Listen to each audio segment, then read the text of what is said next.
Attend, इसलिए वो playlist पूरी डाल दी है। उसके अनुसार आप जहां जब भी एब्सेंट रहे हो तो आप देख लीजिए और उसको सेव कर लीजिए उस लिंक को, सॉरी, क्योंकि ये 7 दिनों में चला जाएगा नहीं तो मैसेज, सॉरी।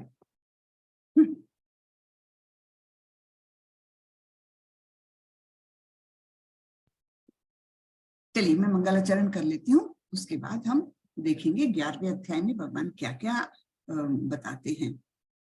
ओम अज्ञानतिमिरान्धस्य ज्ञानाञ्जनशलाकया चक्षुरुन्मीलितं येन तस्मै श्रीगुरवे नमः। नमो ओम विष्णुपादाय कृष्णपृष्ठाय भूतले श्रीमते भक्तिवेदांत स्वामिन् इति नामिने। नमस्ते सारस्वती देवी गौरवाणी प्रचारिणे निर्विशेषाय शून्यवादी पाश्चात्य देश तारिणे। जयो श्री कृष्ण चैतन्य प्रभु नित्यानंदा श्री अद्वैत गदाधर श्रीवास आदि गौर भक्त वृंदा। हरे कृष्णा कृष्णा कृष्णा हरे हरे, हरे राम राम राम हरे हरे, हरे कृष्ण। चलिए सब लोग मिलके हम 3 बार बोलते हैं हरे कृष्णा महामंत्र। बोलिए, सब लोग अनम्यूट कर लीजिए और बोलिए हरे कृष्णा कृष्णा कृष्णा हरे हरे, हरे राम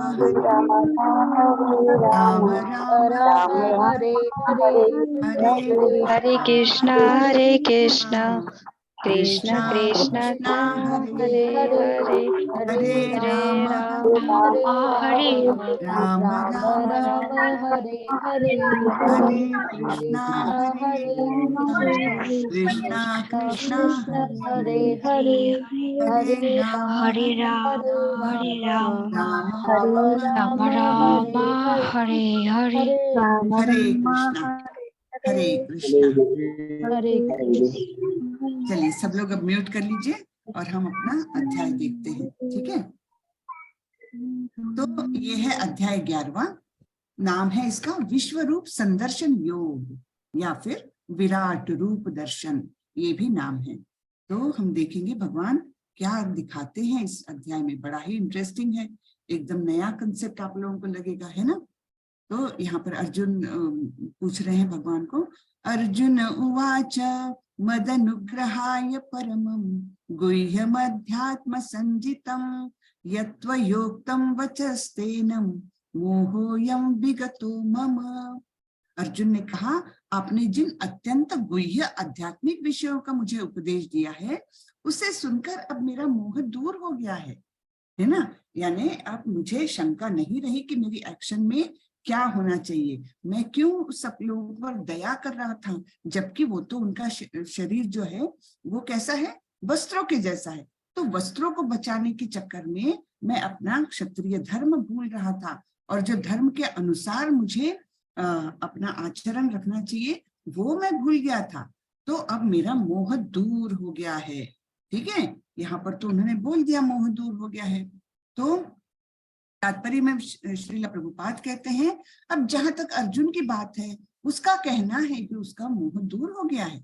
इसका अर्थ यह हुआ कि वह कृष्ण को अपना मित्र स्वरूप सामान्य मनुष्य नहीं मानता, अपितु उन्हें प्रत्येक वस्तु का कारण मानता है ना। सर्व कारण कारणम, ये मान गया है हाँ, कि सभी वस्तुएं उनसे उद्भूत है। और क्या बताया था भगवान ने कि सारा ही आध्यात्मिक जगत और सारा ही भौतिक जगत उन्होंने ही निर्माण किया है।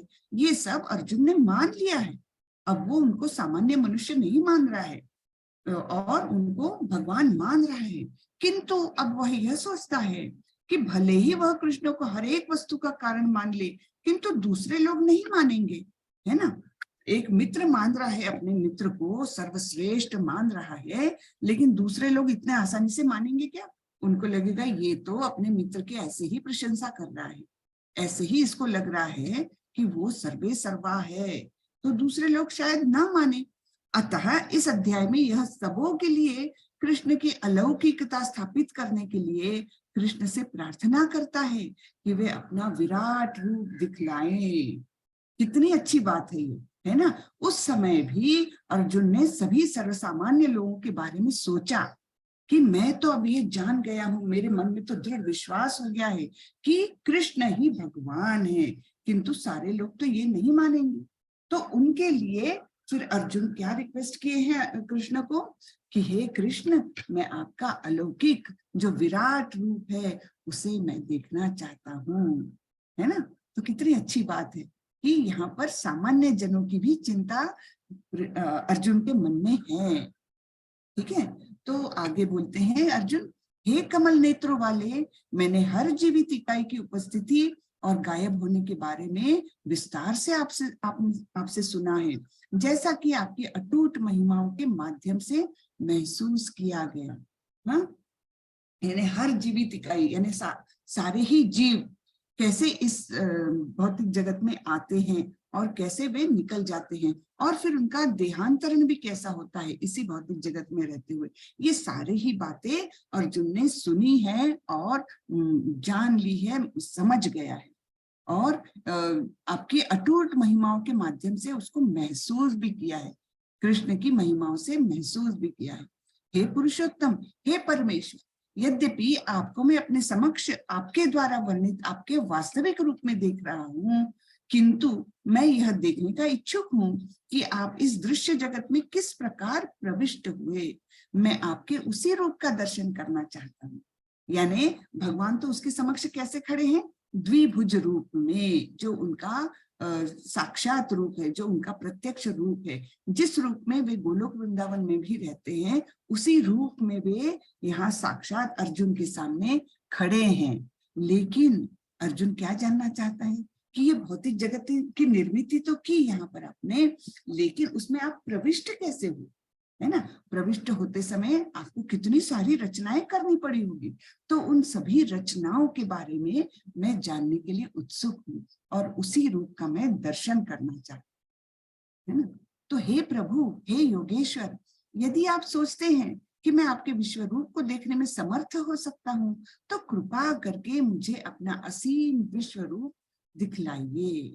तो ऐसे अर्जुन रिक्वेस्ट कर रहा है, और ये किसके लिए रिक्वेस्ट हो रही है, हम सभी मूर्ख लोगों के लिए, जो हमारी बुद्धि भी कम है, और हम कलयुग के लोगों के विशेषण क्या है पता है, जो शास्त्रों में लिखे हैं, हम लोग मंद बुद्धि है, हम मंद गति है, हम अल्पायु है, और दुर्भाग्य मतलब भाग्यवान नहीं है। हाँ, इस रूप से हमारा कलयुग के लोगों का वर्णन किया गया है।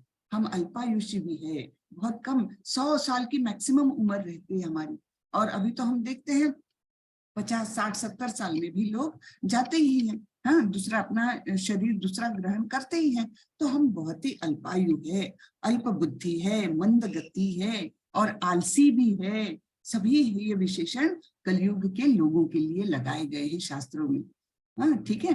तो इसलिए हम लोग जल्दी से समझ नहीं पाएंगे कि ये वास्तव में भगवान है, और दूसरे लोगों से जो पाखंडी बन के हमारे सामने आते हैं, बिल्कुल भगवे वस्त्र धारण कर लिए, दाढ़ी वाड़ी बढ़ा ली, और कुछ 2-4 चमत्कार भी दिखा लेते हैं, छोटी मोटी सिद्धियां भी प्राप्त कर लेते हैं वे, और फिर वो बोलते हैं कि मैं ही भगवान हूँ, मेरी ही पूजा करो। और हम कलयुग के बुद्धू लोग, हम लोग सच मान लेते हैं इस बात को। कई लोग ऐसे ठगे जाते हैं, है ना, पाखंडी लोगों को वे भगवान मानकर उनकी पूजा करने लगते हैं, और फिर क्या होता है, वे ठग लिए जाते हैं, है ना। तो ये ना हो, कलयुग के लोगों का ऐसा नुकसान ना हो, इसके लिए अर्जुन बोल रहे हैं कि मैं सभी सर्वसामान्य लोगों के लिए आपका ये विश्व रूप देखना चाहता हूँ, जिससे कि आगे के लोगों को ये पता चले कि युद्ध भूमि में प्रत्यक्ष भगवान ने अपना विश्व रूप दर्शन कराया था। ठीक है, आगे हम देखते हैं। तो अर्जुन ने भगवान कृष्ण से विश्व रूप दिखाने के लिए क्यों कहा, क्या उन्होंने कृष्ण पर संदेह किया, हाँ, कि अरे ये पता नहीं सच्ची में भगवान है भी कि नहीं, जरा टेस्ट ले लेता हूँ कृष्ण की, है ना। उन्होंने संदेह किया क्या? नहीं। वो खुद को खास मानते थे क्या? हाँ, जरा दिखाओ अपना विश्व रूप दिखाओ कृष्ण, ऐसे खास मानते थे क्या? नहीं। तो उन्होंने क्यों विश्व रूप दर्शन को दिखाने के लिए कहा? लोगों को समझाने के लिए, जो सोचेंगे कि कृष्ण एक साधारण व्यक्ति है, उन लोगों की आंखें खोलने के लिए अर्जुन ने ऐसा बोला है। ठीक है, तो ये कृष्ण पर संदेह भी नहीं किया और खुद को खास भी नहीं माना, और उन्होंने केवल सामान्य लोगों को दिखाने के लिए उन्होंने ये बोला है। ठीक है, तो आगे बढ़ते हैं।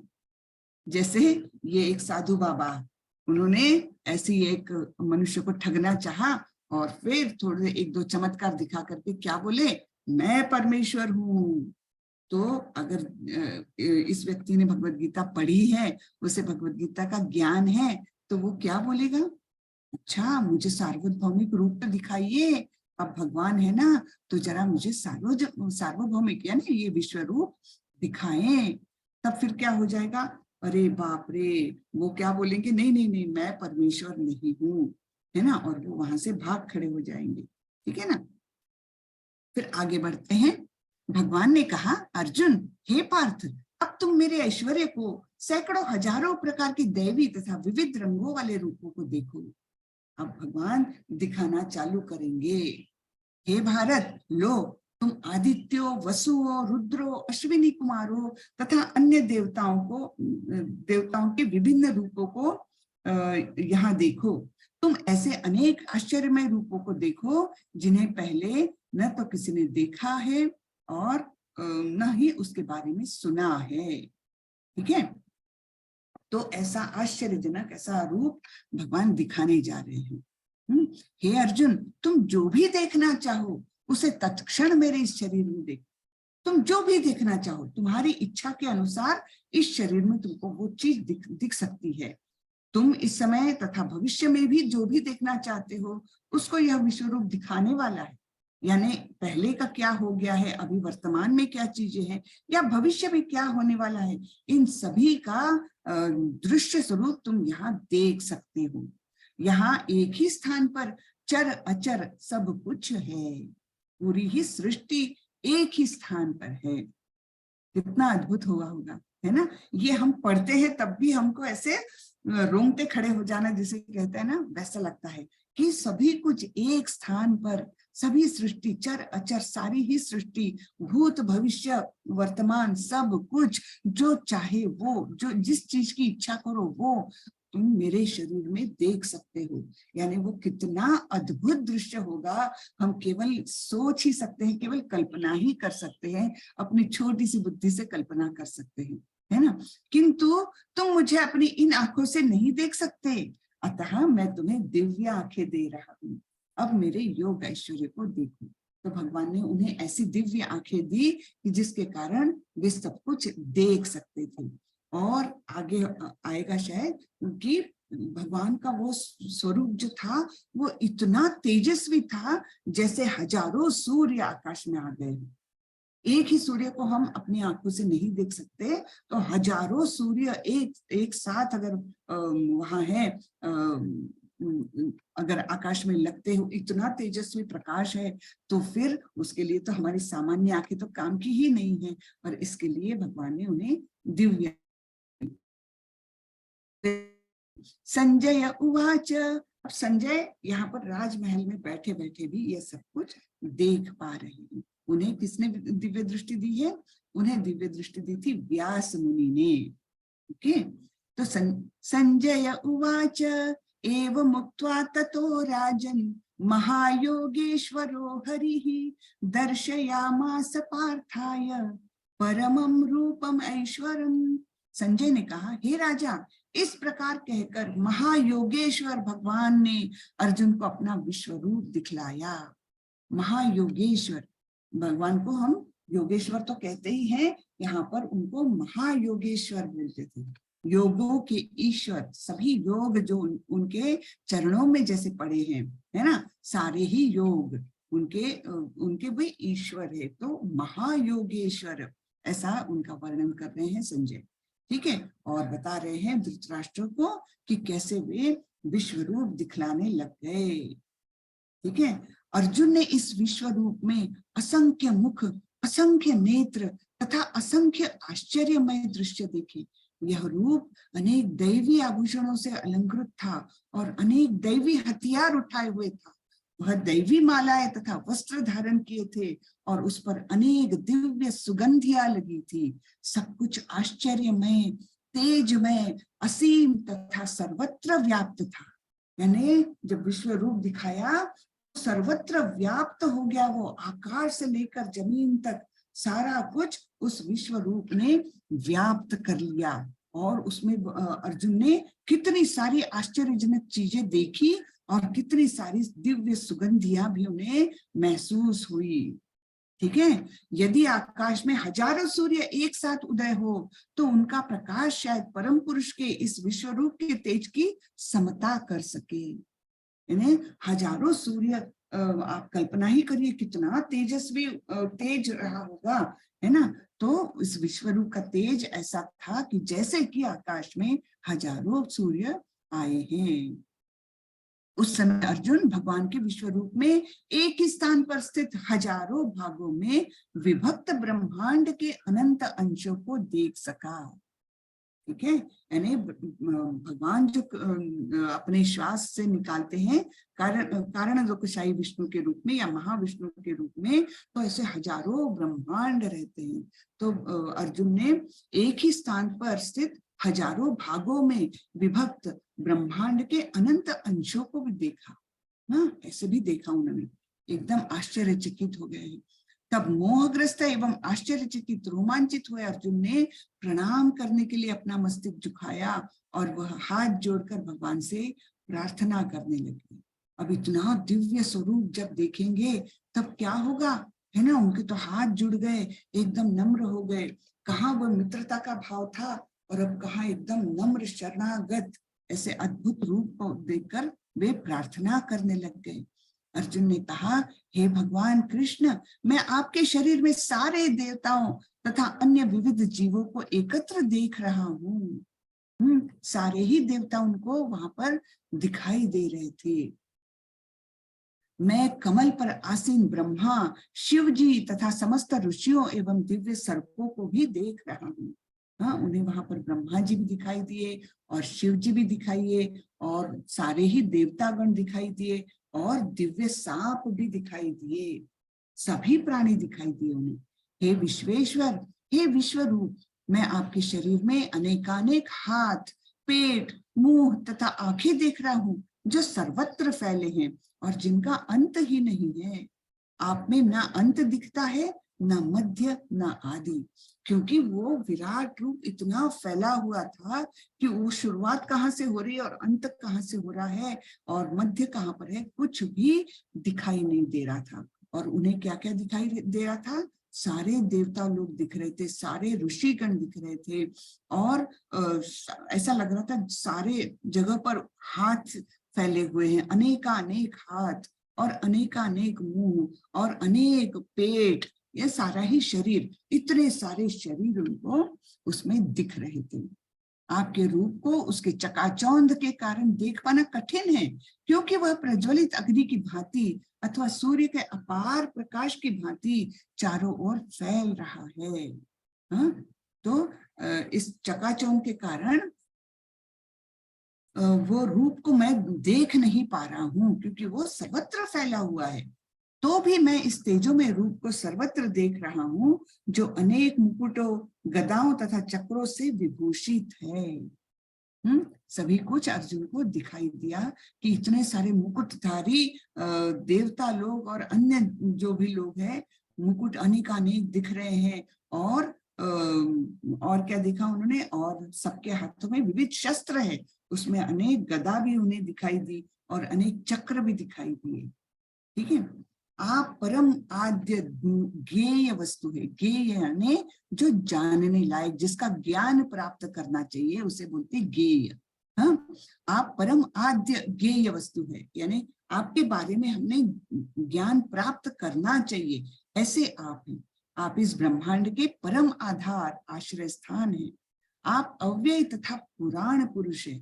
आप सनातन धर्म के पालक भगवान हैं, यही मेरा मत है। है ना। यहाँ पर सनातन धर्म का भी उल्लेख हुआ है, देखिए, ठीक है।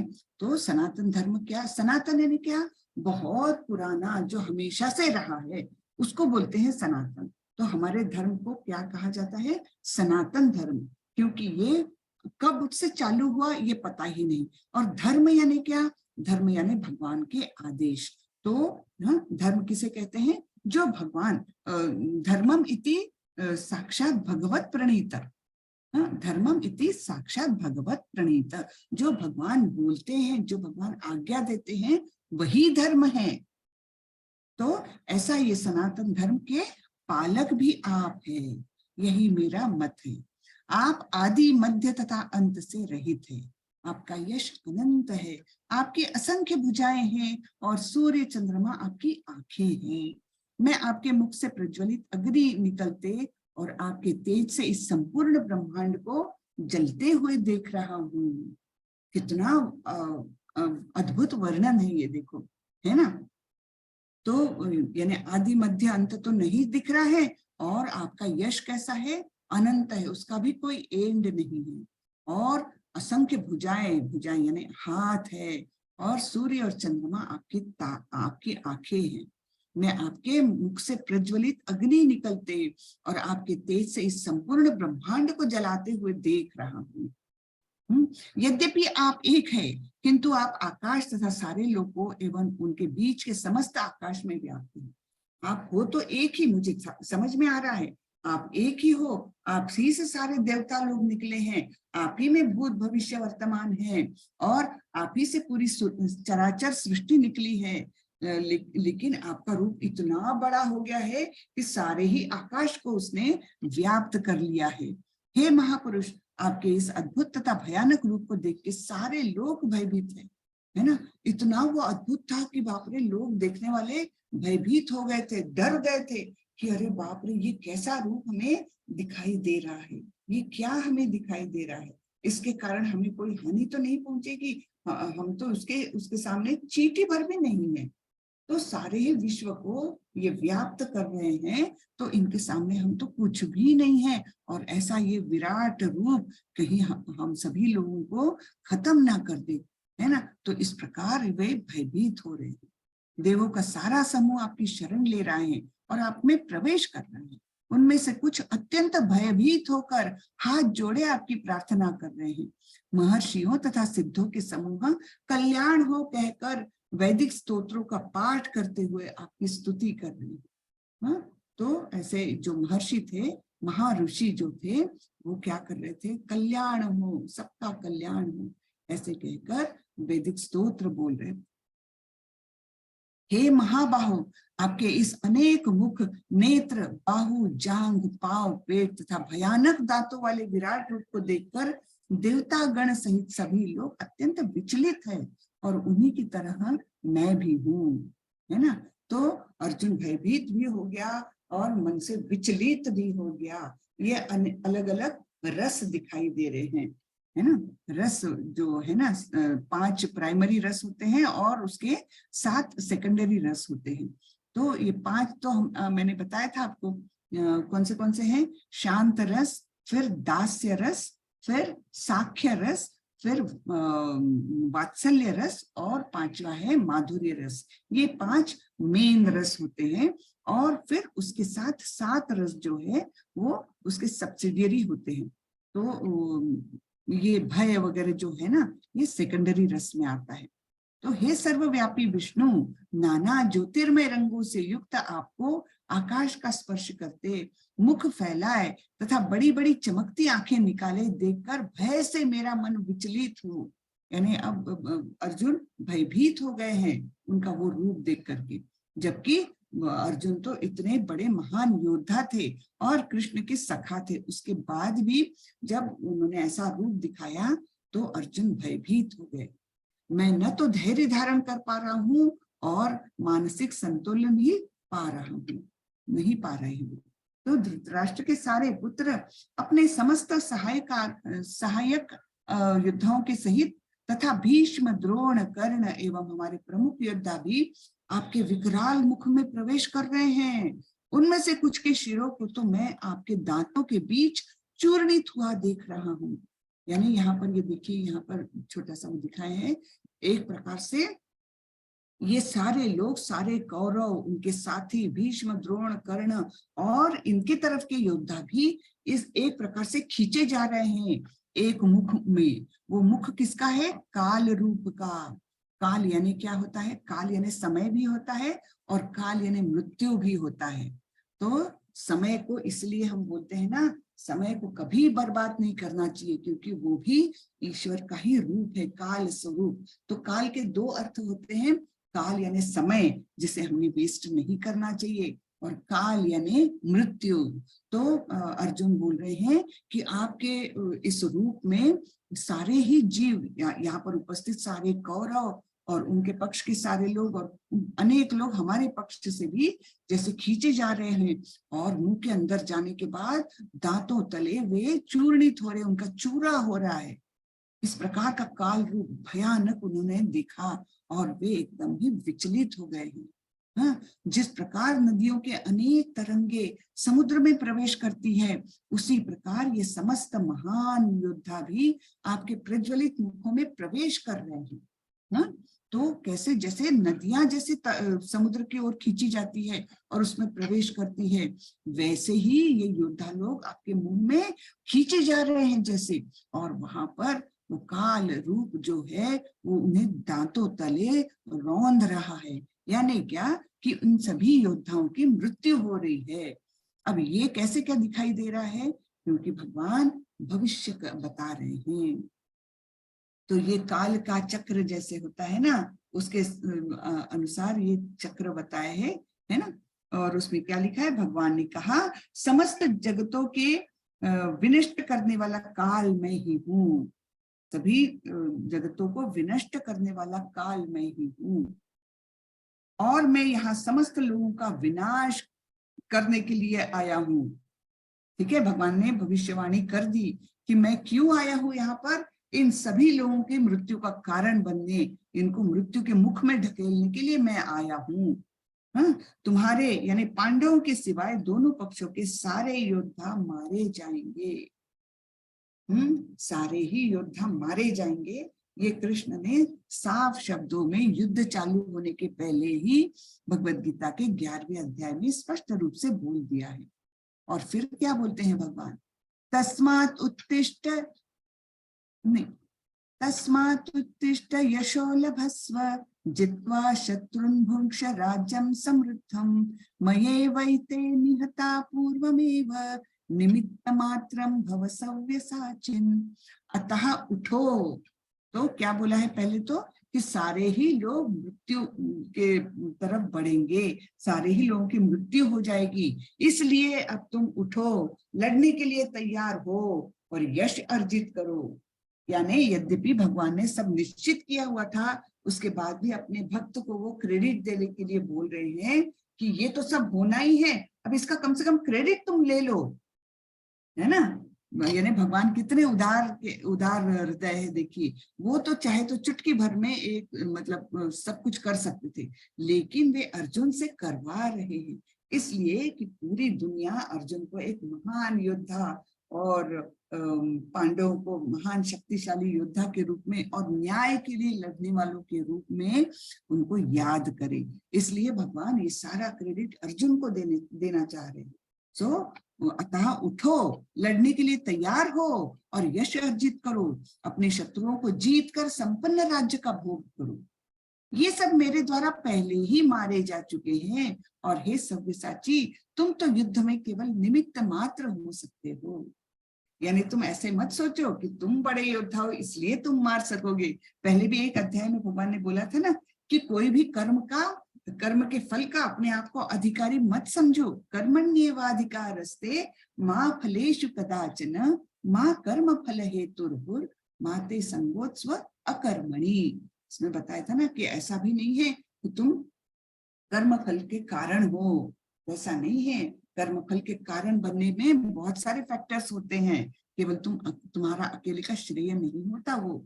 तो वही यहाँ पर भी बता रहे हैं, तुम तो युद्ध में केवल निमित्त मात्र हो सकते हो और कुछ नहीं, केवल निमित्त मात्र हो सकते, बाकी तो सब मैंने कर ही डाला है। पहले ही मारे जा चुके हैं, बोल रहे बाबा। द्रोणं च भीष्मं च जयद्रथं च कर्णं तथान्यानपि योधवीरान् मया हतास्तत्वं जहिमा व्यधिष्ठा युद्ध स्वजेतासि रणे सपत्नान्। भगवान इतने कृपालु होते हैं कि वह भक्तों को इसका श्रेय देते हैं, जो हमने पिछले इसमें पढ़ा है। तो द्रोण, भीष्म, जयद्रथ, कर्ण तथा अनेक अन्य महान योद्धा पहले ही मेरे द्वारा मारे जा चुके हैं, अतः उनका वध करो और तनिक भी विचलित न हो। तुम केवल युद्ध करो, युद्ध में तुम अपने शत्रुओं को परास्त करोगे। अब इतना एकदम भगवान ने उन्हें बता दिया है कि तुम युद्ध करो, तुम केवल युद्ध करो, तुम केवल निमित्त मात्र बनो और बिल्कुल विचलित हुए बिना युद्ध करो, ठीक है। और तुम युद्ध में अपने शत्रु को परास्त करोगे, क्योंकि बाकी सब तो मेरे मुख में आ चुके हैं, वे एक्चुअली मर ही गए हैं। इस प्रकार से भगवान बता रहे हैं। संजय ने धृतराष्ट्र से कहा, हे राजा, भगवान के मुख से इन वचनों को सुनकर कांपते हुए अर्जुन ने हाथ जोड़कर उन्हें बारंबार नमस्कार किया। फिर उसने भयभीत होकर अवरुद्ध स्वर में कृष्ण से इस प्रकार बोला, इस प्रकार कहा। तो ये सब सुनते हुए और देखते हुए अर्जुन इतने डर गए थे कि उनके हाथ भी कांपने लग गए थे, लेकिन उन्हीं कपते हाथों से उन्होंने बारंबार उनको नमस्कार किया। और फिर वे रूंधे हुए गले से कुछ बोल रहे हैं कृष्ण को। क्या बोल रहे हैं? अर्जुन ने कहा, हे ऋषिकेश, आपके नाम की श्रवण से संसार हर्षित होता है और सभी लोग आपके प्रति अनुरक्त होते हैं। यद्यपि सिद्ध पुरुष आपको नमस्कार करते हैं, किंतु असुरगण भयभीत है और इधर उधर भाग रहे हैं। यह ठीक ही हुआ है, ठीक है। तो आपके नाम को सुनकर सभी लोग हर्षित होते हैं और सभी लोग आपके प्रति अनुरक्त है, यानी कि आपसे प्रेम करते हैं। सभी लोग प्रेम करते हैं, चाहे वो छुपा हुआ हो, चाहे वो प्रकट हो। लेकिन हमारे बैक ऑफ द माइंड में कहीं तो भी मन में रखा हुआ है, भगवान के लिए प्रेम है हमारे मन में, लेकिन वो प्रकट नहीं होता है, ठीक है। इसलिए कुछ लोग है ना, कुछ लोग उनसे ईर्ष्या भी करते हैं, फिर भी एक्चुअली उनके मन में भगवान के प्रति प्रेम है। क्यों? क्योंकि हम सभी प्रभु के बच्चे हैं, इसलिए हम सभी के मन में एक्चुअली भगवान के प्रति प्रेम है। लेकिन कोई उस प्रेम को, उस भक्ति को उजागर कर पाता है, कोई नहीं कर पाता, और उसको अपने मन के कलमश से ढकते जाते हैं और बुरे बुरे कार्य करके उस प्रेम को जो अंदर अपने छुपे बैठा है उसको ढकते जाते हैं बुरे कर्म करके, ठीक है ना। तो अर्जुन क्या बोल रहे हैं? आपके नाम की श्रवण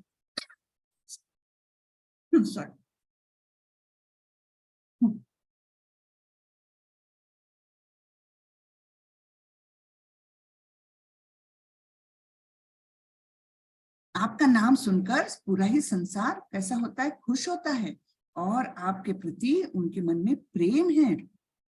यद्यपि सिद्ध पुरुष आपको नमस्कार करते हैं, लेकिन असुरगण जो है ना, जो भगवान से ईर्ष्या करते हैं, वो डरते हैं और इधर उधर भाग रहे हैं। यह ठीक ही हुआ है।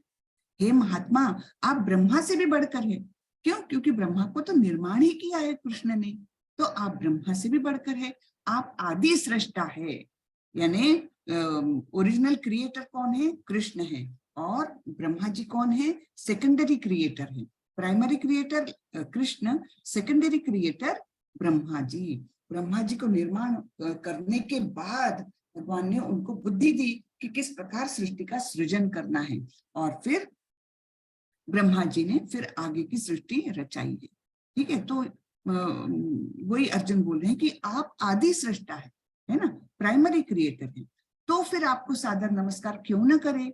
हे अनंत, हे देवेश, हे जगन निवास, आप परम स्रोत, अक्षर, कारणों के कारण तथा इस भौतिक जगत के परे हैं। सब कुछ अभी ज्ञान इनको प्राप्त हो रहा है अर्जुन को। क्या बोल रहे हैं? आप परम स्रोत, यानी आपसे ही सारी चीजें निकलती है। अक्षर यानी हमेशा रहने वाले, जिसका नाश नहीं होता। कारणों के कारण तथा इस भौतिक जगत के परे हैं। आप इस भौतिक जगत के नहीं, आप इससे परे हैं, आप आध्यात्मिक जगत के हैं। आप आदिदेव, सनातन पुरुष तथा इस दृश्य जगत के परम आश्रय हैं।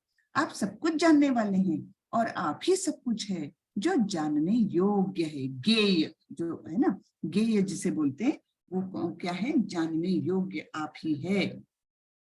आप भौतिक गुणों से परे परम आश्रय हैं। हे अनंत रूप, यह संपूर्ण दृश्य जगत आपसे व्याप्त है। ठीक है, आपको अपना मित्र मानते हुए मैंने हठपूर्वक आपको हे कृष्ण, हे यादव, हे सखा जैसे संबोधनों से पुकारा है, क्योंकि मैं आपकी महिमा को नहीं जानता था। पहले तो ये लोग मित्र थे ना, घनिष्ठ मित्र थे, तो अर्जुन कैसे अपने मित्र को पुकारेगा? हे कृष्ण, हे यादव, हे सखा, इस प्रकार से वे बुलाते थे उनको। क्योंकि जब अगर कोई जानेगा कि ये तो भैया परमेश्वर है, तो कोई ऐसा बुला सकेगा क्या? नहीं। जैसे हमारे घर में अगर प्राइम मिनिस्टर आ गए और पापा ने बोला कि अरे ये हमारे मित्र है, नाम वाम नहीं बताया, हम नहीं जानते कि ये प्राइम मिनिस्टर है, तब हम कैसे उनसे ये करेंगे? अरे मेरे पापा के मित्र है तो मेरे अंकल हुए, तो हम अंकल से जिद भी करेंगे, अंकल से खेलेंगे भी, क्रिकेट खेलो अंकल मेरे साथ, कुछ भी मतलब उनसे करेंगे। लेकिन अगर हमको पता चल गया ये तो सामान्य अंकल नहीं है भाई, ये तो प्राइम मिनिस्टर है, तब तो हम एकदम दब जाएंगे ना। ओ, मैंने क्या क्या बोला अंकल को, मैंने खेलने भी लगाया उनको, है ना। तो वैसे ही अर्जुन की अवस्था है। वो क्या बोल रहे हैं, मैं नहीं जानता था आपकी महिमा को, इसलिए मैं उस समय आपको मित्र मान करके और कृष्ण हे यादव हे सखा ऐसे पुकारता था। मैंने मूर्खतावश या प्रेमवश जो भी किया है, कृपया उसके लिए मुझे क्षमा कर दे। यही नहीं, मैंने कई बार आराम करते समय, एक साथ लेटे हुए या साथ साथ खाते या बैठे हुए, कभी अकेले तो कभी अनेक मित्रों के समक्ष आपका अनादर भी किया है ना। अति परिचयाद अवज्ञा, ऐसे एक वो है प्रॉवर्ब है संस्कृत में, अति परिचयाद अवज्ञा, जिससे अपन बहुत ज्यादा परिचित हो जाते ना, तो उसका उतना मान नहीं रखते अपन। क्यों? क्योंकि बहुत परिचित है, तो एकदम मित्र से अपन कैसे भी बात करते हैं, मित्र के कंधे पर हाथ भी डाल देते हैं। तो जब अति परिचयाद अवज्ञा, ऐसे अवज्ञा इन द सेंस कि उतना मान नहीं रखा जाता, तो वही अर्जुन बोल रहे हैं। अनेक मित्रों के समक्ष आपका अनादर भी किया है। हे अच्युत, मेरे इन समस्त अपराधों को क्षमा करे। ठीक है, क्षमा मांग रहे हैं अर्जुन। और आगे देखते हैं, पहले कभी न देखे गए आपके विराट रूप का दर्शन करके मैं पुलकित हो रहा हूं, किंतु साथ ही मेरा मन भयभीत हो रहा है। अतः आप मुझ पर कृपा करें और हे देवेश, हे जगन निवास, अपना पुरुषोत्तम भगवत स्वरूप पुनः दिखाएं। पुरुषोत्तम भगवत स्वरूप यानी 2 हाथों वाला स्वरूप मुझे फिर से दिखाए। हे विराट रूप, हे सहस्त्रभुज भगवान, मैं आपके मुकुटधारी चतुर्भुज रूप का भी दर्शन करना चाहता हूँ, जिसमें आप अपने चारों हाथों में शंख चक्र गदा तथा पद्म धारण किए हुए हो। मैं उसी रूप को देखने की इच्छा करता हूँ। ठीक है, विराट रूप भी देख लिया, अब चतुर्भुज रूप भी देखना है अर्जुन को। हे कुरुश्रेष्ठ, तुमसे पूर्व मेरे इस विश्व रूप, अब ये कृष्ण बोल रहे हैं। हाँ, कुरुश्रेष्ठ किसको बोला जा रहा है? अर्जुन को बोला जा रहा है। तो ये कृष्ण बोल रहे हैं, हे कुरुश्रेष्ठ, तुमसे पूर्व मेरे इस विश्व रूप को किसी ने नहीं देखा, क्योंकि मैं न तो विद्याध्ययन के द्वारा, न यज्ञ दान पुण्य या कठिन तपस्या के द्वारा इस रूप में, इस संसार में देखा जा सकता हूँ। तो इस प्रकार का विश्व रूप किसी ने भी नहीं देखा। लेकिन हाँ, विश्व रूप दर्शन करा चुके हैं भगवान। कब किया है? दुर्योधन को भी कराया है, लेकिन वो अर्ध विश्व रूप। अर्ध विश्व रूप क्यों दिखाया था? क्योंकि जब ये शांति का प्रस्ताव लेकर पांडवों के दूत बनकर दुर्योधन के पास गए थे, तब दुर्योधन ने इनको बंदी बनाना चाहा, और तब क्रोधवश भगवान ने उन्हें अपना अर्ध विश्व रूप दिखाया। तब वे दुर्योधन भयभीत तो हो गए, लेकिन उन्होंने इसको क्या माना? अरे ये तो कोई मैजिशियन है, ये जादूगर है, और ये कुछ जादू करके इस प्रकार का रूप मुझे दिखा रहा है। उनको ये नहीं लगा कि ये भगवान है। यही तो अंतर होता है भक्त में और असुर में, है ना। जो भगवान को नहीं मानते वे असुर। तो और इसके पहले भी और एक विश्व रूप छोटा दिखाया था। वो किसको दिखाया था? यशोदा मैया को अपने मुंह के अंदर। ठीक है ना। तो इस प्रकार विश्व रूप दिखाया है कृष्ण ने, लेकिन ये संपूर्ण विश्व रूप दिखाया यहाँ। ठीक है, तो इसलिए भगवान बोल रहे हैं, तुमसे पूर्व मेरे इस विश्व रूप को किसी ने नहीं देखा, क्योंकि मैं न तो वेदाध्ययन के द्वारा, न यज्ञ दान पुण्य या कठिन तपस्या के द्वारा इस रूप में इस संसार में देखा जा सकता है ना, कभी भी नहीं देखे जा सकते, केवल भक्त उन्हें देख सकता है और वो भी भगवान की कृपा हो तो। ठीक है, तुम मेरे भयानक रूप को देखकर अत्यंत विचलित एवं मोहित हो गए हो, अब इसे समाप्त करता हूँ। हे मेरे भक्त, तुम समस्त चिंताओं से पुनः मुक्त हो जाओ, तुम शांत चित्त से अब अपना इच्छित रूप देख सकते हो। तो अर्जुन को पैसिफाई कर रहे हैं भगवान कि तुम इतने विचलित हो गए हो इतने भयानक रूप को देखकर, इसलिए मैं अब इसे समाप्त करता हूँ। हे मेरे भक्त, जो मैंने बोला ना कि केवल भक्त को ही ऐसा रूप दिखाएंगे भगवान, और किसी को नहीं। तो हे मेरे भक्त, तुम समस्त चिंताओं से पुनः मुक्त हो जाओ, तुम शांत चित्त से अब अपना इच्छित रूप देख सकते हो। तो ये रूप भगवान ने फिर दिखाया उन्हें, ये चतुर्भुज रूप है ना। तो चतुर्भुज रूप दिखाने के बाद फिर वे अपने द्विभुज रूप में आ गए। तो ये चतुर्भुज रूप पीछे है, उसको छोड़ करके फिर उन्होंने अपना द्विभुज रूप धारण कर लिया।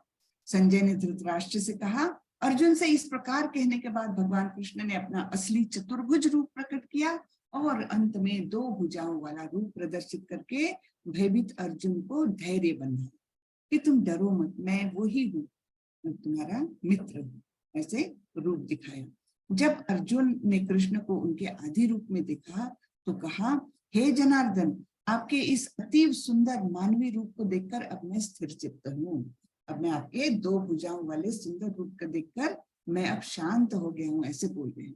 और मैंने अपनी प्राकृत अवस्था प्राप्त कर ली है, मैं नॉर्मल हो गया हूँ, जिसे कहते हैं ना कि अब मैं शांत हूँ। श्री भगवान ने कहा, हे अर्जुन, तुम मेरे जिस रूप को इस समय देख रहे हो उसे देख पाना अत्यंत दुष्कर है, यहाँ तक कि देवता भी इस अत्यंत प्रिय रूप को देखने की ताक में रहते हैं। देवता लोग कौन से रूप को देख सकते हैं? देवता लोग चतुर्भुज रूप को देख सकते हैं। ये द्विभुज रूप में जिसमें वे गोलोक वृंदावन में रहते हैं ना, ये देवताओं को भी देख पाना बहुत ही दुर्लभ होता है।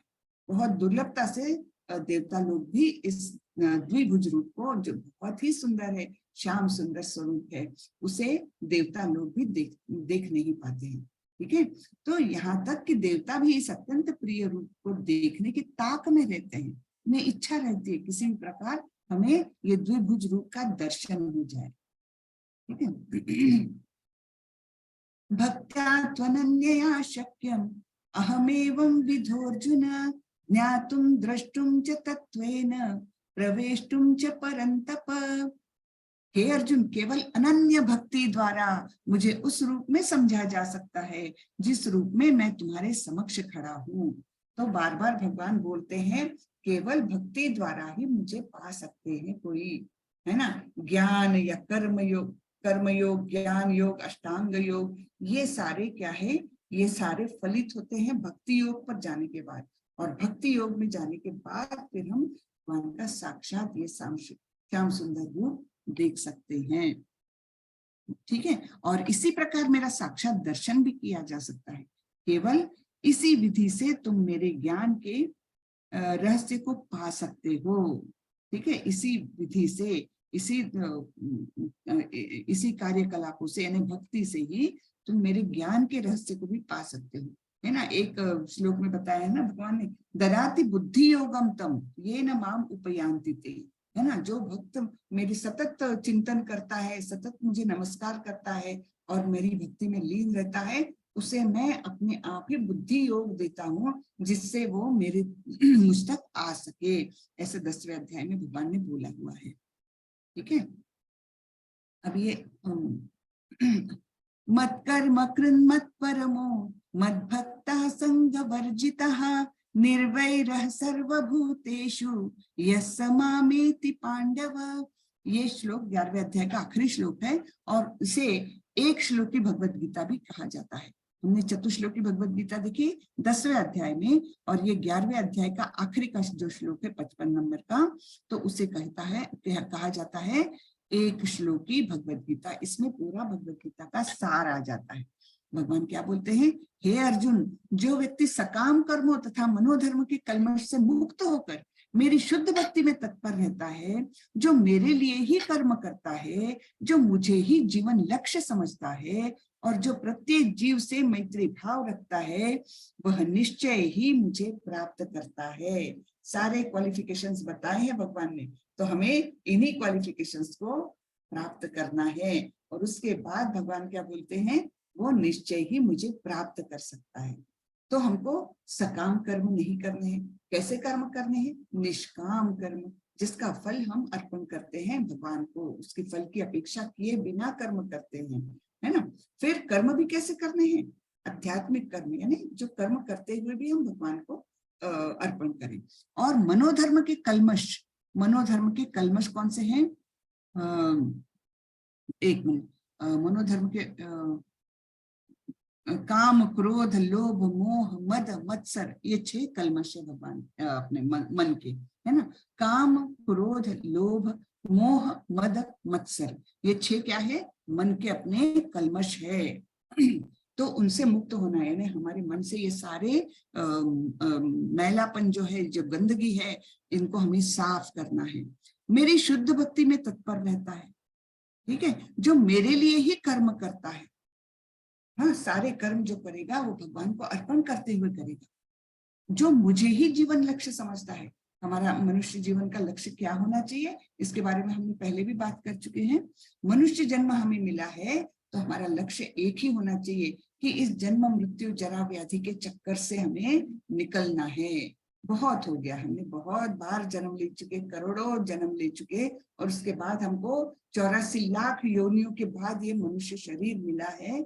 और मनुष्य शरीर प्राप्त करने के बाद भी अगर हम उसका लक्ष्य साध्य करने के लिए इच्छुक नहीं रहेंगे, उसका लक्ष्य ही नहीं जानेंगे कि क्यों मुझे मानव जन्म मिला है, क्यों मुझे ये शरीर मिला है, क्यों मुझे ये बुद्धि मिली है जो अन्य प्राणियों में नहीं है, तो वो भी नहीं जानेंगे, तो हमारा तो मानव जन्म जो है वो वेस्ट हो गया।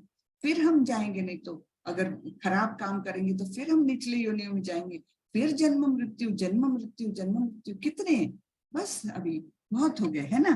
तो हमें अपना जीवन का लक्ष्य क्या रखना है, कृष्ण को पाना है, बस, जो मुझे ही जीवन लक्ष्य समझता है और जो प्रत्येक जीव से मैत्री भाव रखता है, प्रत्येक जीव से, जीव यानी केवल मनुष्य नहीं, प्रत्येक जीव यानी सारे ही जीवात्माएं जितने भी है, अलग अलग योनियों में भी है, सभी से मित्र भाव है, किसी से शत्रुता नहीं है, वह निश्चय ही मुझे प्राप्त करता है। कितना सुंदर है ना। तो ये श्लोक भी आप लोग रटने की कोशिश करो। मत कर्म कृन् मत परमो मद भक्तः संग वर्जितः निर्वैरः सर्वभूतेषु यस्य मामेति पांडव। ठीक है, तो इस प्रकार ये 11वां अध्याय अभी खत्म होता है। भगवान कृष्ण के प्रति अविभाजित भक्ति कैसे शुरू करे। भक्ति करने को तो बोला है भगवान ने, लेकिन कैसे शुरू करें, ठीक है, देखेंगे हम कैसे शुरू करें। तो सवेरे 5 से लेकर 6 तक हमने क्या करना चाहिए, चैंट हरे कृष्ण कृष्ण कृष्ण हरे हरे, हरे राम राम राम हरे हरे। हमने सवेरे 5 से 6 का समय जो है, जो ब्रह्म मुहूर्त का है, हम बहुत जल्दी उठने को नहीं बोल रहे आप लोगों को, है ना। आप लोग तो अभी मतलब भक्ति के मार्ग पर पहला कदम आप लोगों ने इस 18 दिन के कोर्स को ज्वाइन करके रखा है। तो हम लोग एकदम आपको एवरेस्ट पर तो नहीं चढ़ाएंगे, तो सबसे कम से कम इतना आप लोगों को करना है। अभी 1 माला कर रहे हो, बहुत अच्छी बात है, उसको सवेरे ही करने की बात कर, सवेरे ही करना ज्यादा आपको फायदेमंद होगा। और फिर धीरे धीरे करके अपना सवेरे का ऐसा शेड्यूल बना लीजिए, कम से कम 1 घंटा बहुत शांति से अपना हरे कृष्ण महामंत्र का जप करें। ठीक है, तो अविभाजित भक्ति शुरू करने का ये पहला कदम है कि सवेरे सवेरे हमने भगवान को स्मरण करना चाहिए। ठीक है, फिर और शुद्ध भक्ति सेवा कैसे शुरू करें, और क्या बोल रहे हैं, हाँ ये देखिए, ये है मोबाइल और ये है कार्य, यानी ये सारे भौतिक चीजें हैं, तो इनके प्रति आसक्ति ना रखे। और आसक्ति किससे रखना है हमें, हमारे कृष्ण के प्रति हमने आसक्ति रखना है। और ये बीड बैग है, इसमें हम माला रखते हैं, क्योंकि माला नहीं तो ऊपर पड़ी रहेगी तो उसका अनादर हो सकता है, कभी नीचे गिर जाएगी, धूल में गिर जाएगी, उसमें गंदे हाथ लग जाएंगे, है ना। तो इसके लिए ये बीड बैग रहती है, इसके अंदर माला रखी जाती है। तो इस प्रकार ये माला को कृष्ण को अपना हृदय दे, बाकी सब भौतिक चीजों के प्रति अनासक्ति होना चाहिए। ठीक है। फिर इस अध्याय का सारांश आया है। अर्जुन कृष्ण से अपने सार्वभौमिक रूप को दिखाने का अनुरोध करते हैं। ठीक है ना। क्यों अनुरोध करते हैं?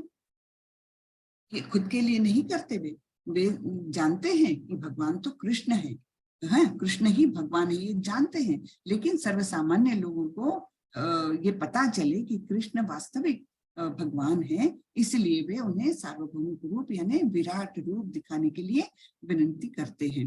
ठीक है। भगवान कृष्ण अपने सार्वभौमिक रूप का वर्णन करते हैं। पहले वे भगवान वर्णन करते हैं और उसके बाद दिखाते हैं। फिर संजय भी सार्वभौमिक रूप का वर्णन करते हैं। फिर सार्वभौमिक रूप को देखकर अर्जुन का अनुभव क्या होता है? पहले विचलित होते हैं, भयभीत होते हैं, है ना, एकदम उनको बहुत घबराहट होती है, उनके हाथ भी कांपते हैं। तो इस प्रकार वे सार्वभौमिक रूप को देखकर भयभीत हो जाते हैं और फिर आखिरी में कांपते हुए हाथ से उनको हाथ जोड़ करके बोलते हैं कि मैं बहुत भयभीत हो रहा हूँ, मुझे आपका द्विभुज रूप ही दिखाइए। लेकिन हाँ, द्विभुज रूप दिखाने के पहले मुझे आपका चतुर्भुज रूप भी दिखाएं, ऐसे विनती करते हैं। ठीक है। फिर कृष्ण का काल रूप भी दिखता है उसमें, कि कैसे जैसे समुद्र में नदियां बहती चली जाती है, उसी प्रकार ये सारे योद्धा काल रूप के मुंह में खींचे चले जा रहे थे और वो अपने दांतों तले इनको चबा रहा था। तो यानी क्या कि उनका मृत्यु होना निश्चित है, ये भगवान ने तय किया है कि इनका तो सबका मृत्यु होना है। और भगवान अर्जुन को क्या बोलते हैं? निमित्त मात्र भव सव्यसाची। हाँ, केवल तुम निमित्त मात्र बनो, इन लोगों को तो मैंने पहले ही मार दिया है, तुम केवल निमित्त बनो और इन लोगों से युद्ध करो और इन्हें मारो। ठीक है। ये कृष्ण अर्जुन को बोलते हैं। फिर अर्जुन प्रार्थनाएं करता है। सबसे पहले तो अर्जुन उनसे क्षमा याचना करता है कि मैंने तो आपको मित्र जान करके और मैंने कई बार आपका अनादर भी किया है, आपको हे कृष्ण, हे यादव, हे सखा, इस प्रकार से आपको बुलाया है, आपके साथ खाना खाया है, आपके साथ एक ही बिस्तर पे भी सोया हूं मैं, और इस प्रकार मैंने आपकी हंसी मजाक में आपका अनादर भी किया है, कभी अकेले में कभी मित्रों के सामने भी किया है, तो इसके लिए मुझे क्षमा करो। और फिर कृष्ण बोलते हैं कि ये रूप और किसी ने नहीं देखा है, इस रूप को देखने के लिए केवल भक्ति ही आवश्यक है, ये कृष्ण ने बोला है। ठीक है। तो अब स्वामी प्रभुपाद जी के कुछ शब्द है यहाँ पर। सारांश यह है कि कृष्ण ने अपने क्षणभंगुर विश्व रूप के साथ साथ काल रूप, जो सब कुछ भक्षण करने वाला है, और यहाँ तक कि चतुर्भुज विष्णु रूप को भी दिखलाया। अब यहाँ पर क्षणभंगुर क्यों लिखा है? क्षणभंगुर यानी बहुत ही टेम्पररी। तो ये जो विश्व रूप है, ये परमानेंट रूप नहीं है भगवान का, ये भगवान धारण करते हैं कुछ समय के लिए, है ना। क्यों? यानी इसको टेम्पररी रूप माना जाता है, विश्व रूप कोई परमानेंट रूप नहीं। इसलिए हम जो भी भक्त है तो वो कभी विश्व रूप का चिंतन नहीं करते, विश्व रूप का चिंतन नहीं किया जाता। हम चिंतन करते हैं वो भगवान के द्विभुज रूप का ही, है ना, जो श्याम सुंदर रूप है, जो दो हाथ वाला, जैसे हमारा शरीर है वैसा ही उनका शरीर जो दिखता है, उसी का हम चिंतन करते हैं, उसी के हम पूजा करते हैं, विश्व रूप का नहीं करते हैं। ठीक है। इस तरह कृष्ण इन समस्त स्वरूपों के उद्गम हैं। ऐसा नहीं है कि वे आदि विश्व रूप या विष्णु की ही अभिव्यक्ति है, वे समस्त रूपों के उद्गम हैं। भक्त के लिए कृष्ण का कोई अन्य रूप उतना महत्वपूर्ण नहीं जितना कि मूल दो भुजी श्याम सुंदर रूप है। ब्रह्म संहिता में कहा गया है कि जो प्रेम या भक्ति भाव से कृष्ण के श्याम सुंदर रूप के प्रति आसक्त है, वे सदैव उन्हें अपने हृदय में देख सकते हैं और कुछ भी नहीं देख सकते। हाँ, तो यहाँ पर वो श्लोक आता है, प्रेमांजनच्छुरित भक्ति विलोचनेन संतः सदैव हृदयेषु विलोकयन्ति यं श्याम सुन्दरमचिन्त्य गुणस्वरूपं गोविन्दमादि पुरुषं तमहं भजामि। तो ब्रह्मा जी ने उसमें लिखा है कि भक्त लोग तो उनको श्याम सुंदर रूप में वो सदैव देख सकते हैं। क्यों? क्योंकि उन्होंने आंखों में प्रेमांजन छुरित भक्ति, हाँ, प्रेम का अंजन लगाया हुआ है आंखों में और भक्ति करते हैं वे, तो उनको ये कृष्ण का श्याम सुंदर रूप हमेशा अपने हृदय में दिखता रहता है। ठीक है, कितना सुंदर है, ब्रह्म संहिता बहुत ही सुंदर है। तो आप लोगों को भी कभी मौका मिले तो जरूर सुनिए, यूट्यूब पर सुन सकते हैं आप लोग, हाँ, यूट्यूब में सुनिए और हो सकता है तो उसे कंठस्थ भी कर लीजिए, धीरे धीरे करके हो जाता है कंठस्थ। अतः मनुष्य को समझ लेना चाहिए कि इस 11वें अध्याय का तात्पर्य यही है कि कृष्ण का रूप ही सर्वोपरि है एवं परम सार है। ठीक है, तो ये हमारा अध्याय यहाँ खत्म होता है। आप लोगों को किसी को कुछ प्रश्न है तो पूछ सकते हैं।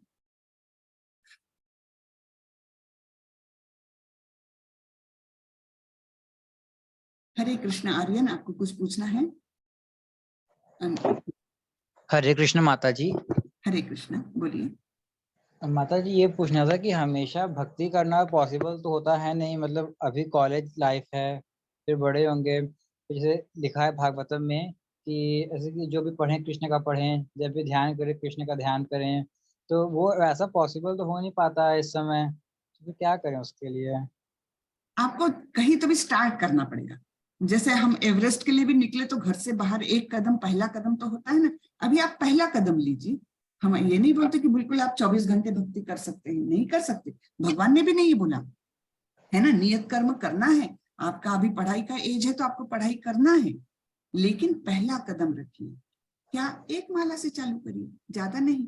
और दूसरा, ये अभी इस्कॉन की तरफ से ये इतने इजीली अवेलेबल है ऑनलाइन कोर्सेज, कहाँ मंदिर में नहीं जाना पड़ता, कहीं टाइम देना नहीं पड़ता, ऑनलाइन क्लासेस से एक क्लास ज्वाइन करके रखिए। धीरे धीरे धीरे श्रवणम से धीरे धीरे बढ़ेगी आपकी भक्ति। तो आपको ये बोल ही नहीं रहे हैं कि 24 घंटे भक्ति करो, बिल्कुल नहीं। और वो धीरे धीरे ही आती है, वो अंदर से ही आती है, लेकिन हाँ, उसका साथ नहीं छोड़िए।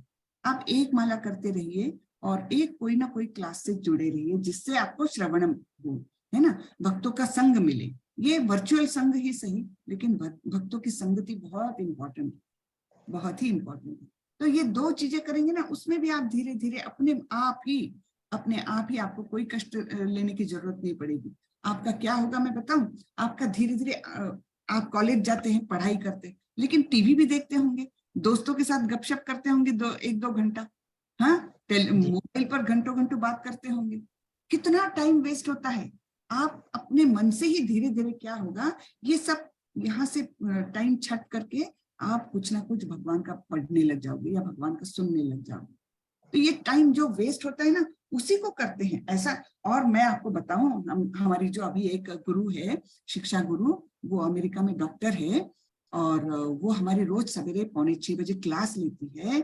अब बताइए, वो जो जब कॉलेज में थी ना, तभी से इस्कॉन मंगलुरु से जुड़ गई थी। जब कॉलेज में थी सब लोग उसको बोलते थे मेडिकल की पढ़ाई और तुम ये करने लग गई, लेकिन वो खुद बताती है हमको कि जो मैं 8-8 घंटे पढ़ने के बाद जो मैं एक चैप्टर खत्म कर पाती थी, वो मैं जब से मैंने इस्कॉन ज्वाइन किया या भक्ति में आ गई, तब से मेरा वो टाइम एकदम रिड्यूस हो गया।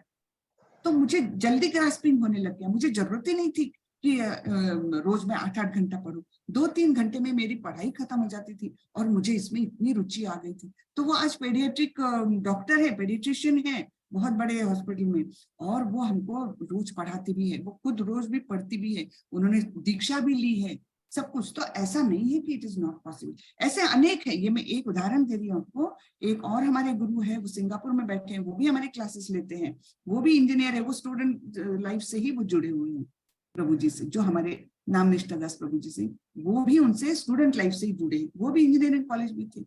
तो ऐसा नहीं है, और उनका जीवन इतना सक्सेसफुल है, सभी का इतना सक्सेसफुल है, बहुत सुखी है, बहुत आनंद में है, आज भी इस्कॉन से जुड़े हैं और बहुत एक्टिवली जुड़े हैं, बहुत सारी क्लासेस लेते हैं, बहुत सारी क्लासेस देते हैं, सब मतलब पढ़ते भी हैं, पढ़ाते भी हैं। और उनका जो शास्त्रों का अध्ययन है, बाप रे, इतना डीप है कि हम सोच नहीं सकते कब हम उनके लेवल तक पहुंच सकेंगे, नहीं पहुंच पाएंगे। और उनकी एज कितनी है अभी? सब लोग है 40, 42, 45 के, तो 20-22 साल से वो जुड़े हुए हैं, जब से स्टूडेंट थे तब से, और वो छोड़ नहीं पाते। इतनी उनकी श्रद्धा प्रगाढ़ है कि भक्ति इतनी ज्यादा है कि मैं बता नहीं सकती आपको। तो ऐसा नहीं है कि आप नहीं कर सकते, इच्छा हो तो सब कुछ कर सकते, और भगवान रास्ता दिखाता है। लेकिन होता क्या है, मैं नहीं कर सकता क्योंकि मेरे को तो कॉलेज है, ऐसा नहीं है। ये यानी दिस और दैट वाली पोजीशन नहीं है ये, कि या तो मैं पढ़ूंगा या तो भक्ति करूंगा। दिस और दैट वाली पोजीशन नहीं है, दिस एंड दैट वाली पोजीशन है। ठीक है ना? तो आप ठीक। एक क्लास से चालू करिए, और कुछ नहीं, ज्यादा नहीं, पर एक और क्लास में जुड़े हाँ, रहिए। जी वो माता जी जब वो भगवान अर्जुन को ज्ञान दे रहे थे गीता का, तो उस समय मतलब शायद सुने हैं कि धरती रुका हुआ था, तभी कोई और नहीं देख पा रहा वर्णन था। तो इसमें तो ये अध्याय में तो नहीं आया। तो मैंने फिर वो सबको दे रहे थे माता जी, तो फिर हाँ जी, और लोग को सुनना चाहिए था। क्या क्या? अगर वो ज्ञान अगर अर्जुन को बीच मतलब वो रणभूमि में दे रहे थे, तो जी वहां बाकी लोग को भी ये ज्ञान मिलना चाहिए था। तो बाकी लोग इससे वो वो ऐसा है ना, मटका अगर ठीक रखो तो उसमें पानी भरता है, मटका औंधा रखो तो नहीं पानी भरता है ना? पानी हम दोनों पर डाल रहे हैं, लेकिन किस में पानी भरा जाएगा? जो सीधे मुंह का है ना, जो ग्रहण कर रहा है उसको ही ज्ञान मिलेगा ना। औंधे घड़े पर तो कुछ भी डालो आप, ज्ञान डालो चाहे कुछ भी डालो, कुछ भी नहीं मिलेगा। वही बात है। ठीक है। चलिए, ठीक है, थैंक यू माता जी, हरे कृष्ण। हरे कृष्ण। तो ये आप ये जान लीजिए कि ये दिस और दैट वाला ऑप्शन नहीं है, दिस एंड दैट वाला है। हाँ, और आप जुड़े रहिए। हरे कृष्ण। दिशा माता जी, हरे कृष्ण। हरे कृष्ण माता जी। हरे मेरा कृष्ण। ये प्रश्न है कि भगवान ने बोला कि सकाम कर्म नहीं करना है, हाँ तो अब हम हमारे स्टूडेंट लाइफ में है, तो हम कोई एंट्रेंस एग्जाम दे रहे हैं, तो क्या हम उसके रिजल्ट की अच्छे रिजल्ट की कोई कामना नहीं रखे, सिर्फ पढ़े और एग्जाम ही दे? बिल्कुल, केवल पढ़े, अपना नियत कर्तव्य करें। आपका कर्तव्य है आप जी जान से पढ़े और जी जान से आपका पेपर लिखे, यहाँ तक ही आपका कर्तव्य बनता है। उसके बाद जो है वो आपके हाथ में नहीं है, वो भगवान के हाथ में। अनेक फैक्टर्स उसमें काम करेगी। तो आप ये सोचते हुए अरे मुझे बहुत मार्क्स लेना है इसलिए टेंशन आता है, पढ़ाई नहीं होती है कि मुझे तो बहुत अच्छे मार्क्स लेना, नहीं तो मेरे को एडमिशन नहीं मिलेगा। ये अगर चिंता के साथ आप पढ़ाई करोगे तो पढ़ाई नहीं होगी। तो आपको कैसे करना है? केवल मेरा नियत कर्तव्य है, भगवान ने बोला है मुझे कि मेरा नियत कर्तव्य है मेरा पढ़ना और उसको अच्छी तरीके से उसको एग्जाम में देना। उसके बाद भगवान के हाथ में, फिर मैं सारा फल जो है वो भगवान के चरणों में अर्पित। हाँ, जो उनको इच्छा हो वो मुझे फल दे, है ना? ये भावना रही ना, आपका टेंशन पूरा जाएगा। ठीक है, आपको केवल अपना नियत कर्तव्य करना है। टेंशन लेकर के पढ़ाई होती है ना, इसलिए तो। और फिर क्या होता है, कम मार्क्स मिले तो बहुत दुख, है ना, बहुत रोना धोना, और कई कई बच्चे तो और भी खराब कदम उठाते हैं। ये सब क्यों होता है? इस बात को नहीं जानते कि वो जो फल है वो भगवान के हाथों में है, उसके लिए अपनी आसक्ति नहीं रखना है। बस ये एक चीज अगर सारे स्टूडेंट्स जान लेना तो फिर तो बहुत सारी समस्याएं कम हो जाएगी, है ना? आपका जो कर्तव्य उतना करिए, आपका कर्तव्य खूब दिल लगाकर पढ़ाई करिए, उसमें कमजोरी नहीं। अपना कर्तव्य नहीं करेंगे और फिर बोलेंगे मैंने तो फल भगवान पे छोड़ दिया था, वो नहीं। आपको अपना कर्तव्य एकदम एकदम पूरी तरह से जी जान लगाकर करना है, और फिर नहीं सोचना है कि अरे अब मैं, नहीं तो एग्जाम के बाद भी लोगों की नींद उड़ी रहती, क्यों? अरे मेरे को पता नहीं कितने मार्क्स मिलेंगे, पता नहीं वो कॉलेज में एडमिशन मिलेगा कि नहीं। ये सब सोचना ही नहीं है। फिर उसके बाद छोड़ दो भगवान को। ठीक है ना? हरे कृष्ण। माता जी, चैट में तान्या माता जी का प्रश्न है। हाँ जी, बोलिए, आप पढ़ेंगे?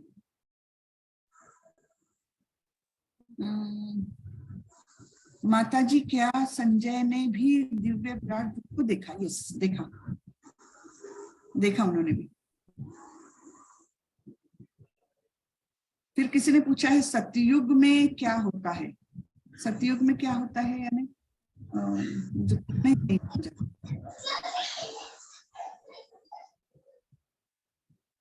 सतयुग में अनेक लीलाएं होती है ना, कृष्ण की नहीं, उस समय जो रूप लिया वो, ये तो द्वापर युग का रूप है, जो कृष्ण स्वयं आए थे तो द्वापर युग में हुआ था।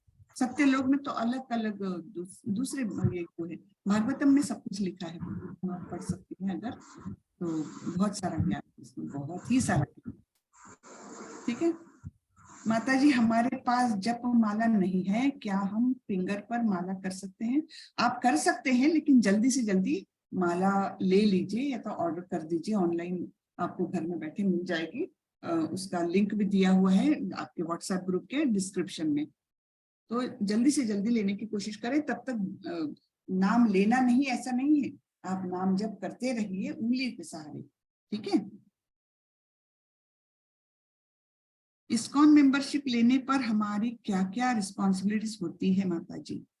वैसे रिस्पॉन्सिबिलिटीज कुछ भी नहीं होती है। इस्कॉन की मेंबरशिप लिए तो आपको फायदे होते हैं काफी। एक तो मेंबरशिप के साथ बहुत सारी बुक्स वो लोग भेजते हैं आपको, जिससे आपके घर में रहे वो बुक्स, और मतलब आप पढ़ सके।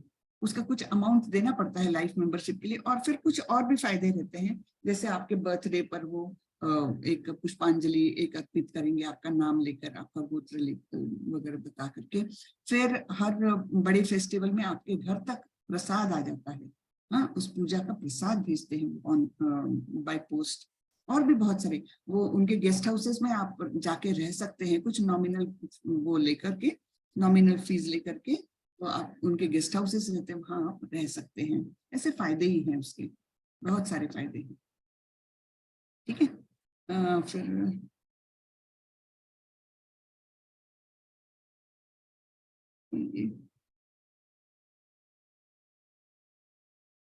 श्रिया माता जी ने 2 बार पूछा है, पहले पूछा था सतयुग में क्या होता है, अभी पूछा है कलयुग में क्या होता है। कलयुग में होता है क्या, मुझे समझा ही नहीं, प्रश्न ही नहीं समझा माता जी आपका।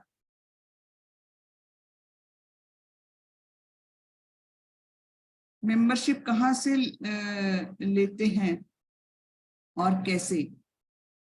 मेंबरशिप लेने के लिए तो कुछ खास वो नहीं है, आप उनके वेबसाइट पर जाएं, iskonmangaluru.com के वेबसाइट पर जाकर वहां लाइफ मेंबरशिप का ऑप्शन आता है, तो कुछ पेमेंट करके और फिर आपको लाइफ मेंबरशिप मिल जाती है। ठीक है, मुझे उसके बारे में बहुत डिटेल में नहीं मालूम, लेकिन वहां पर ऑप्शन है, ये मुझे मालूम है वेबसाइट पर।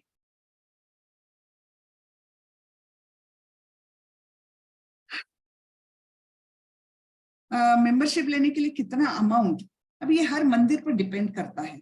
हाँ, जो बहुत एस्टेब्लिश्ड वेल एस्टेब्लिश्ड मंदिर रहते हैं और बहुत बड़े मंदिर रहते हैं, उनका ज्यादा अमाउंट रहता है, और जो छोटे मंदिर अभी स्थापित हो रहे हैं जैसे, उनका कम अमाउंट रहता है। तो आप वो देख सकते हैं, इस पर वेबसाइट पर देख सकते हैं। आप जिस जगह से हैं वहां के मंदिर में जाकर एक बार बातचीत कर लीजिए, उनकी कितनी मेंबरशिप है, फिर कंपेयर करें इस्कॉन मंगलुरु की कितनी है, इस प्रकार से आप कर सकते हैं। हरे कृष्णा। अलका माता जी, आपको कुछ पूछना है? हरे कृष्णा माता जी। हरे कृष्णा। माता जी, मेरा सवाल ये था कि जैसे आपने बोला कि बहुत सारे पाखंडी झूठ लोग हैं जो बाबा का रूप ले रहे हैं, तो जैसे ये बागेश्वर धाम वाले बाबा जी हैं, या फिर जो उत्तराखंड में एक नीम करोड़ी करके बाबा जी, तो क्या ये लोग भी मतलब पाखंडी हैं? देखिए, वैसे तो मैंने कमेंट नहीं करना चाहिए, लेकिन अगर वो खुद को भगवान बोलते हैं तो पाखंडी है। हाँ, वो भगवान के भक्त है तो अच्छा है। वो अपने आप को भगवान बोलते क्या? ये तो बागेश्वर धाम वाले तो मैंने तो सुना नहीं है कि भगवान नहीं बोलते वो खुद को, वो खुद को भक्त ही बोलते हैं। भक्त है, ठीक है, भक्त है तो वो झूठ नहीं बोल रहे कम से कम, है ना। मतलब उस जो भगवान बोलते हैं ना अपने आप को, वो तो 100% झूठ। भगवान एक ही है, वो है भगवान कृष्ण। उनके अवतार हो सकते हैं, कोई उनके अंश अवतार हो सकते हैं, कोई, है ना, अलग अलग हो सकते हैं, शक्तावेश अवतार हो सकते हैं। लेकिन आपको एक मजेदार बात बताती हूँ, जो श्रीमद् भागवतम है ना, उसमें सारे ही, मैंने वो तो लिखा गया है 5-6 हजार साल पहले, लेकिन उसमें सभी अवतारों के बारे में लिखा हुआ है कि ये अवतार कब होगा, बुद्ध का अवतार कब होगा, क्यों होगा, उनका क्या कार्य रहेगा, उनके माता पिता का नाम क्या होगा, सब ये 5000 साल पहले लिख के रखा है, और 2500 साल पहले बुद्ध अवतरित हुए, है ना। फिर काल्की अवतार के बारे में लिख के रखा, फिर चैतन्य महाप्रभु के बारे में लिख के रखा है, जो अभी 500 साल पहले होके गए, और उनके बारे में लिखा है 5-6 हजार साल पहले। तो जो अवतार लेने हैं भगवान के, उनका भी शास्त्रों में कहीं ना कहीं उल्लेख आता है, अपने मन से नहीं आ सकते। और उनके कुछ चिन्ह भी बताए गए हैं कि वे अवतार है, ये कैसे पहचान सकता है सामान्य मनुष्य, है ना। उसके भी कुछ चिन्ह बताए जो भागवतम में लिखे हैं, ठीक है। तो ऐसे ही कोई उठ के अपने आप को जो भगवान बोले वो तो पक्का पाखंडी है, इतना ध्यान में रखिए। हाँ, जो खुद को भक्त बोलता है ना, भगवान का भक्त बोलता है, तो अच्छी बात है। भगवान के भक्त तो अच्छे होते हैं, अच्छे होना चाहिए। अब उसमें भक्ति में भी पाखंड लाए तो गलत बात है, लेकिन अब कम से कम वो तो भगवान तो नहीं बोल रहे, ठीक है। अलका क्या अनम्यूट करना है आपको? हाँ जी माता जी। और जैसे कि इन लोग के पास फिर शक्तियाँ कैसे, मतलब इन लोग को अगर भगवान के रूप में इनके पास इतनी शक्तियाँ कैसे है, जैसे वो सिद्धियां मिलती है ना कुछ। देखिए, कुछ तपस्या करके या कुछ अच्छे काम करके भी, एक प्रकार से तपस्या भी करते हैं ये लोग, तो उनको कुछ सिद्धियां भगवान देते हैं, सिद्धियां बहुत मिल जाती हैं। तो सिद्धियां प्राप्त है, इसका मतलब ये नहीं कि वो भगवान है। जैसे कोई हवा में से ऐसे कुछ निकाल के दिखाएंगे, है ना, कुछ राख निकाल के दिखाएंगे या ऐसे कुछ भी करके दिखाते हैं, तो कभी कभी इन लोगों को सिद्धियां रहती है, लेकिन फिर भी वो भगवान नहीं। सिद्धियां तो भगवान का एक जैसे कुछ गिफ्ट दे दी भगवान ने, तो वो दैट डजंट मीन कि वो भगवान हो गए।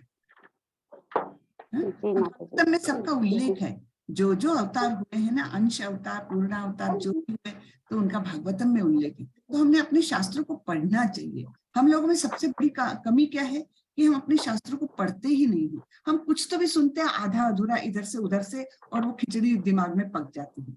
लेकिन शास्त्रों में क्या लिखा है वो समझ करके पढ़ना बहुत आवश्यक है। और आप लोगों की एज अभी ऐसी है कि आप लोगों ने पढ़ा तो आपको पूरे जीवन भर बहुत फायदा हो। और लेकिन वो ऐसे अकेले बैठ के नहीं पढ़ना चाहिए, किसी कोई तो भी गुरु मार्गदर्शक रहे। और अभी तो इतनी फैसिलिटी है, ऑनलाइन बैठ करके आप सब कुछ कर सकते हैं, तो ये बड़ी बात है, उसका फायदा उठाना चाहिए। और माता जी ये भी क्वेश्चन था कि जैसे कि सब लोग बोलते हैं कि जैसे जो पांडव थे उनको बाद में ये मतलब स्वर्ग मिला था, उनसे पहले उनको क्या बोलते हैं दुर्योधन को मिल गया था, जो कि वो इतना पाप किए हुए थे और इतना सब कुछ किए हुए थे, तो उनको ऐसा क्यों, मतलब ऐसा क्यों हुआ? वैसे भगवान जिसको मारते हैं ना, अपने हाथों से मारते हैं, उसको तो निश्चित रूप से स्वर्ग मिलता है। लेकिन पांडवों की लेवल बहुत ऊंची है। पांडव लोग सारे उनके नित्य मतलब क्या बोलते, नित्य साथी रहे हैं उनके। तो पांडवों की लेवल बहुत ऊंची है। यद्यपि उनको पूरे पांडवों के जीवन में कितने कष्ट हुए, लेकिन वो उनके फिर भी सतत के साथी है ना, नित्य साथी है उनके, तो उनका स्थान बहुत ऊंचा है। स्वर्ग लोक वगैरह मिलना यानी क्या है, वो भी टेम्पररी होता है। स्वर्गलोक में क्षीणे पुण्य स्वर्गलोकम विशंति, वो उनका पुण्य जब तक रहेगा। पुण्य क्या रहा उसका, दुर्योधन का, कि भगवान के सामने उसको मृत्यु आई, तो भगवान के देखते हुए, तो ये भी बड़ी बात है ना। तो इसलिए उनको स्वर्ग मिलना ठीक है। भगवान तो बहुत दयालु है, उन्होंने पूतना को भी स्वर्ग दिया, हाँ, जो उनको मारने के लिए आई थी। तो ऐसे अलग अलग रहता है। वो भाव हम अभी एकदम से समझ नहीं सकते। जिस भाव में भगवान उनको वो देते हैं, जो कुछ फायदे देते हैं, नुकसान देते हैं, हानि लाभ जो भी मिलता है, उस भाव को हम अभी नहीं समझ सकते, हमारी लेवल उतनी नहीं है। इतना है कि भगवान दयालु है। जी माता जी, मेरा एक लास्ट क्वेश्चन था, जैसे ये हम लोग लास्ट में क्विजेस जो खेल मतलब वो करते हैं, क्या क्विजेस जो इसके क्वेश्चन रहते हैं जो मतलब हाँ। इन 18 दिन के अध्याय के हैं, हाँ। वो अगर ऐसा भी होता है क्या कि 18 दिन के बाद भी वो क्विजेस मतलब करके सर्टिफिकेट ले सकते हैं? 18 दिनों के बाद मुझे लगता है 2-4 दिन वो खुला रहता है, वो लिंक खुली रहती है, उसके बाद बंद करते हैं, क्योंकि नेक्स्ट वो चालू हो जाता है, नेक्स्ट सेशन चालू हो जाएगा जैसे 3 जुलाई से। तो नेक्स्ट सेशन चालू होने के 2-3-4 दिन पहले से तो खत्म करना ही पड़ता है, उनको क्लोज कर देते हैं फिर। इसलिए 18 दिन के बाद हार्डली 1 या 2 दिनों के अंदर आप पूरे कर दीजिए तो ठीक है, नहीं तो फिर लिंक खत्म हो जाएगी, लिंक बंद कर देंगे। जी माता जी, थैंक यू। तो सब लोगों के क्विज हो रहे हैं, सब लोगों के क्विज हो रहे हैं? माता जी अनम्यूट कर दीजिए ना सबको। खुशी माता जी अनम्यूट कर दीजिए सबको, जरा पूछ लें कि उनको दिक्कत तो नहीं आ रही है।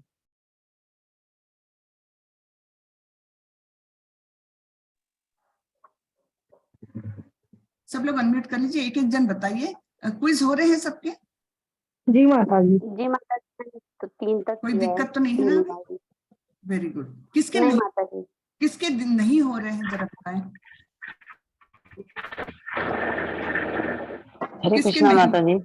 हरे कृष्णा। हरे कृष्णा माता जी। हरे कृष्णा बोलिए। माता जी हमारा क्यूज नहीं हो पा रहा है, लिंक आपका- हमारे में से मतलब डिलीट हो गया है, तो उसको फिर से एक बार सेंड कर दीजिए। अच्छा हाँ। वो लिंक नहीं है खुशी हमारे। माता जी आप प्लीज वो लिंक तुरंत ही डाल दीजिए। हाँ, तो जिनको भी लिंक नहीं मिल रही होगी तो उनको मिल जाएगी। हरे कृष्णा। हरे कृष्णा माता जी। हाँ, खुशी माता जी अनम्यूट करें।